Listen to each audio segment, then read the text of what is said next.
I was very hesitant about jumping into the stamp carving pool, and I started reading quite a few reviews. I wanted Julie Fei-Fan Balzer's book, this Carve Stamp Play, to be out for a while and read some reviews. I do that with a lot of things that I'm thinking about buying, and that's why I don't get a lot of things that come right out on the market immediately, because I want to wait until it's been out for a while, read some reviews. And I hesitated about getting into carving my own stamps because I thought, oh, it's too tedious. I don't want to, you know, mess with it. And, you know, I was worried about cutting myself with the blades. And, you know, it was just like, you know, why carve my own when there are thousands of stamps that I can buy?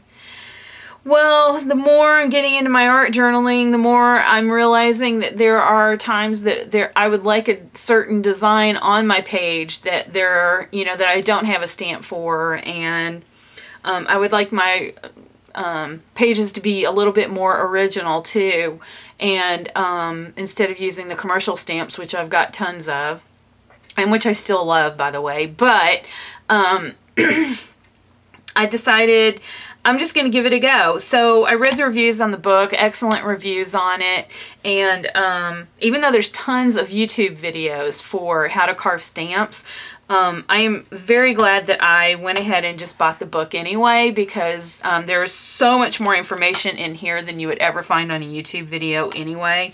I think the only other thing that would be more, yeah.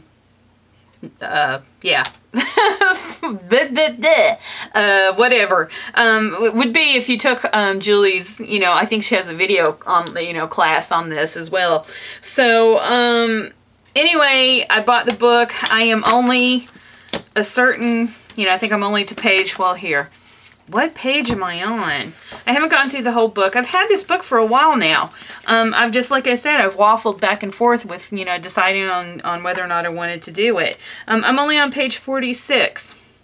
Well, let me tell you, as you can see here, I've just finished making my very first stamp. She has, if I can get to it, she has stamp carving workshops. And this stamp that I just carved is like the second workshop in this chapter, the triangle stripe stamp. And so I just finished making it. You can see all my little shavings here. And here I've got a couple of tools. And I'm glad I got two handles, because I like having the smaller one that you can do your little moats around channels, whatever, first to outline it, and then the bigger one, you don't have to keep switching the, you know, heads out, so the blades out. So I'm glad I got an extra handle so that I could just go from one to the other. And I love the way this turned out. And my very first stamp I ever carved, just got through with it a couple of minutes ago. I stamped, I inked it up.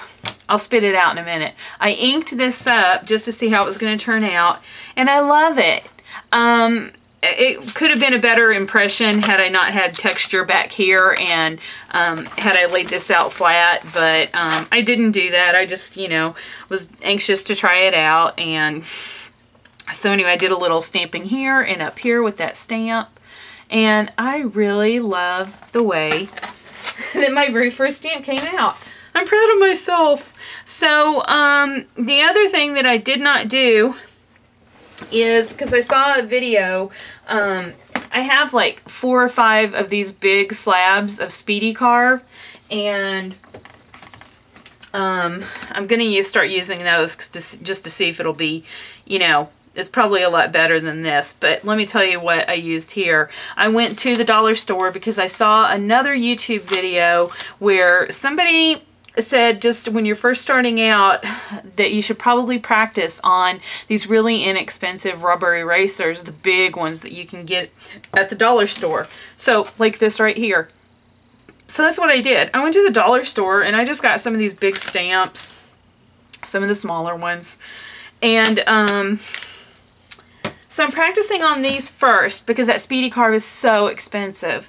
And so I think once I get this down, then I'm going to move and start, you know, doing it on the Speedy Carve. But when you're just practicing, you can just go to the dollar store and get these. This worked just, you know, just fine.